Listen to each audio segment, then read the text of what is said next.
What if I told you 1976 was a turning point for Southern rock, with key live albums and major tours pushing the genre to new heights? It wasn't just a peak, it was a shift from raw emotion to pure rebellion. These tracks capture the South spirit. One even sparked an international tour in surprising markets. Stick around as we uncover surprising facts from 10 Southern rock songs from 1976 we'll never forget. They say heaven's at end, so far it's been hell. What if I told you a song about chasing dreams could leave you heartbroken? The Marshall Tucker Band's Fire on the Mountain weaves a tragic tale from the California gold rush that does just that. It pulls you in with a lively beat, yet the story it tells is anything but joyful. Released as a single in late 1975, it peaked at number 38 on the Billboard Hot 100 and remained a top 40 staple on U.S. radio through '76. That staying power showed how much listeners connected with its unique sound. The lyrics paint a grim picture. A family heads west for gold, only for the singer to meet a violent end, cut down in his prime. The dark twist clashes with the song's upbeat rhythm, creating a gut punch. Fans in 1976 called it jolly and decimating at the same time, hooked by the contrast between the bright melody and the pain in the words. Here's a fun fact: Toy Caldwell's steel guitar wasn't even tuned properly during recording. That raw, imperfect sound somehow made the emotion hit harder. This track wasn't just a hit, it showed Southern rock could blend country storytelling with rock's grit in a fresh way. Up next, we shift from this haunting ballad to a sound that's pure, untamed energy, waiting to explode. But before that, don't forget to like and subscribe to the channel. Black Oak, Arkansas's rock and roll song delivers a wild kind of energy. It's a track that slams into you with unrelenting force from the first riff. Picture this: Jim "Dandy" Mangrum, the band's larger-than-life frontman, commanding the stage with his gritty voice and bold presence. Black Oak, Arkansas turned every performance into a can't-miss event. With multiple guitarists shredding and Mangrum's over-the-top antics, they earned their spot as the wildest act in the Southern rock scene. They ripped through Reading Festival that summer alongside Ted Nugent and Thin Lizzy, proving their live power. By 1976, though, album sales were slipping. Their record Balls of Fire, featuring this track, only reached number 173 in the U.S. Still, live audiences helped keep rock and roll burning bright. It became a live staple, even if it never hit the top 100, often opening sets to get crowds roaring. Their shows were so electric that Mangrum's bare-chested, spandex-clad style later inspired stars like David Lee Roth of Van Halen. Their sound mixed blues and gospel with a hillbilly edge, offering a fresh, good-time vibe. Rock and Roll Song captured Southern rock's rebellious spirit, holding fans tight even as tastes changed. Now let's discover a tune that carries a different kind of weight. Elvin Bishop's Travelin' Shoes has a soulful pull at each note. It's a track that hits you with a longing so raw, you feel the weight of being stuck. This gem comes from Bishop's 1974 album Let It Flow. Though it debuted in '74, radio spins kept it alive on FM through 1976. Bishop's blues rock style shines here, mixing gritty guitar with a voice full of emotion. He had a gift for taking classic blues and making it feel new for fans back then.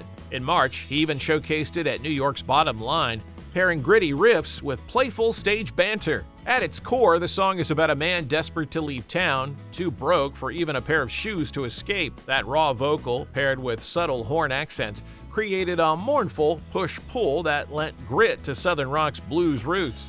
It cuts deep, picturing a worn-out soul dreaming of freedom in every note. Fun fact, while Fooled Around and Fell in Love soared to number 3 in May 1976, Travelin' Shoes held strong in the blues scene. It never topped charts, but its honest story resonated with fans who felt trapped. Here's why it matters. Travelin' Shoes showed Southern rock could be quiet yet powerful. Now, a guitar marathon that became an anthem for millions. There's too many places I've got to see. Lynyrd Skynyrd's live Freeird from 1976 is Southern rock's anthem of untamed freedom. It's a song that sweeps you away with every soaring note. This epic version, captured for their album One More From the Road, was recorded over 3 nights in July 1976 at Atlanta's historic Fox Theater. Atlanta was home turf for the band, where they'd honed their craft in local clubs. They even donated part of the proceeds to the Save the Fox campaign, earning honorary citizenship in the city. The live release saw massive airplay late in '76, with its Hot 100 re-entry peaking at number 38 in January '77. Freeird transformed from a personal story into a sprawling guitar showcase. Some jams stretched past 14 minutes, turning the encore into a communal rite. Fans couldn't get enough, shouting for it at every show, craving that sense of liberation. Ronnie Van Zant often dedicated it to Duane Allman and Barry Oakley, adding a layer of heartfelt tribute. Van Zant would push the band to extend those solos, cementing their live legend status. In 1976, it embodied the Southern spirit like nothing else. Freeird Live captured a raw, untouchable energy. Now, let's shift to a story that finds humor in life's messier moments. Third Rate Romance by Amazing Rhythm Aces nails a simple, witty charm with its story. It's a track that pokes fun at the messy, unglamorous side of romance with a style you can't forget. Released in June 1975, it climbed the charts that year to number 14 on the Billboard Hot 100. Though it peaked in '75, its cheeky story kept it spinning far into '76. Its crossover pull was clear, hitting number 11 on the U.S. country charts and topping Canada's RPM country and top singles lists. That broad reach, plus its success, helped land a Grammy nomination for the Aces as Best New Artist in '76. The song sketches a clumsy hookup at a family inn motel, capturing every cringy detail in sharp lyrics. Imagine two strangers stumbling through small talk, unsure of the next move. It made ordinary awkwardness relatable for southern rock fans, turning it into a shared joke. Fans still quote lyrics today, recalling that patched-together romance of the '70s. Its pop and country chart wins showed southern rock could grab all kinds of listeners. In 1976, with social norms shifting, this unpolished take on love hit home. Third Rate Romance added a playful twist to the genre's storytelling. Next, a tune that puts a new spin on an old song everyone remembers. In 1976, Pure Prairie League released their cover of Buddy Holly's That'll Be the Day on their If the Shoe Fits album. It was a bold move. Holly's original was a cultural cornerstone, the kind of song even the Beatles recorded. So why cover it? Maybe it was homage. Maybe it was a nod to their roots. Or maybe it was a way to stretch their wings while trying to find their next big sound after Amy. The band added their own spin, keeping Holly's rockabilly bounce, but wrapping it in a smooth country rock shell. You'll hear acoustic guitar, harmonies, and a laid-back polish that reflects the era's style. But for some fans, this polished version marked a drift from the band's rawer early sound. The single barely cracked the charts, peaking at number 106 on Billboard and number 96 on the country charts. Still, it became a steady presence in their live shows, even landing on their live Taking the Stage album the following year.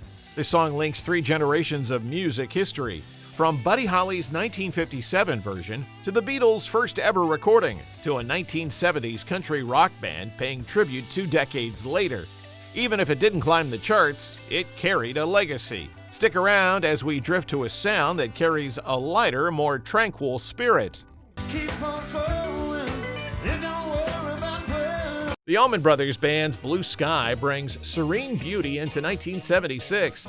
It's a track that feels like a quiet escape, pulling you into a peaceful space with its gentle sound. First released on their 1972 album Eat a Peach, it wasn't reissued in '76, but radio stations revived it throughout the year. Even as the group split in May, Blue Sky reminded fans of their enduring harmony.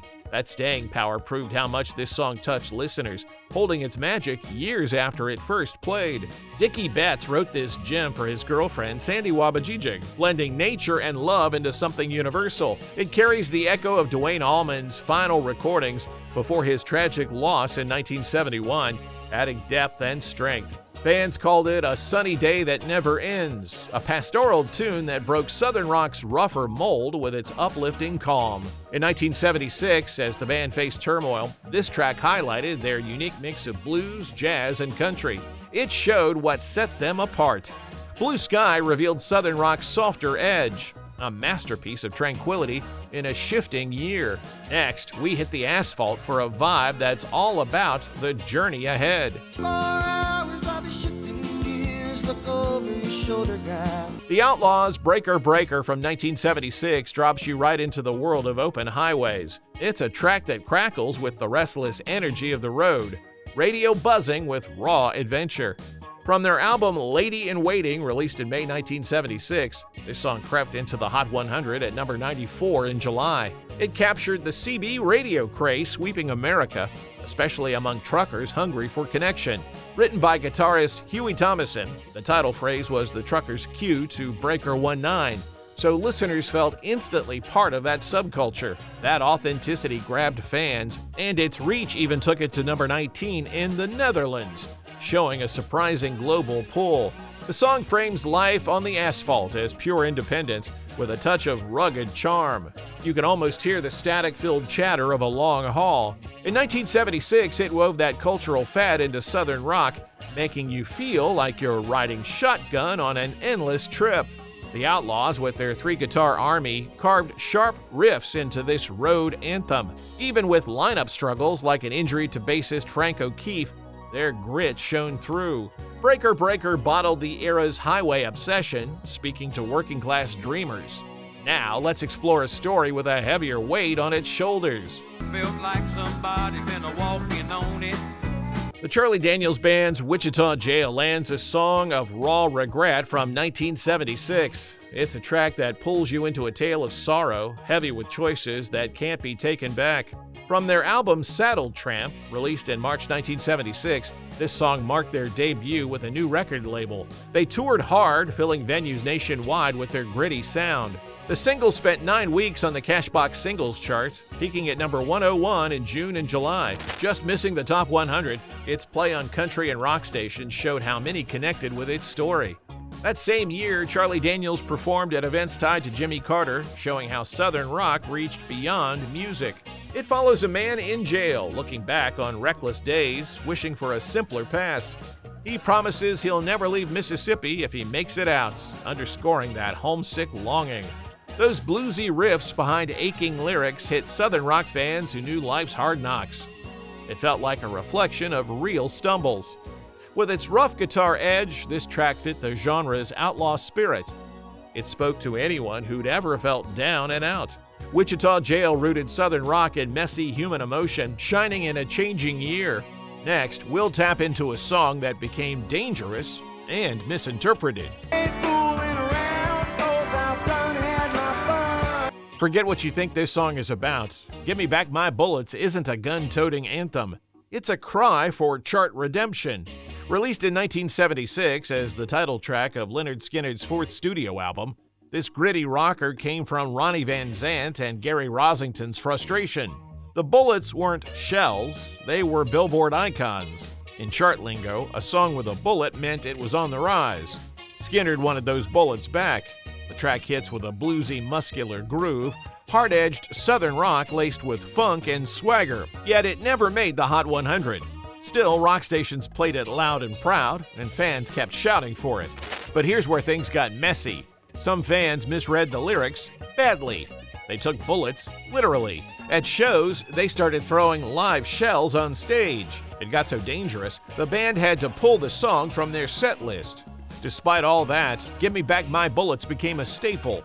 It's been played hundreds of times live, covered by bands from Cheap Trick to Weed Eater, and cemented itself in the southern rock canon. Skynyrd may not have scored a chart hit with this one, but they didn't need to. Stick around as we wrap up this journey through an unforgettable year. Southern rock's true impact resonated culturally, voicing a region in flux, with diverse stories of freedom, regret, and humor, all rooted in bluesy grit. Live LPs, Grammy nods, and political ties in '76 shaped the genre's future chapters. Which of these 10 songs defined your 1976? Drop it in the comments and don't forget to like, share, and subscribe for more musical histories.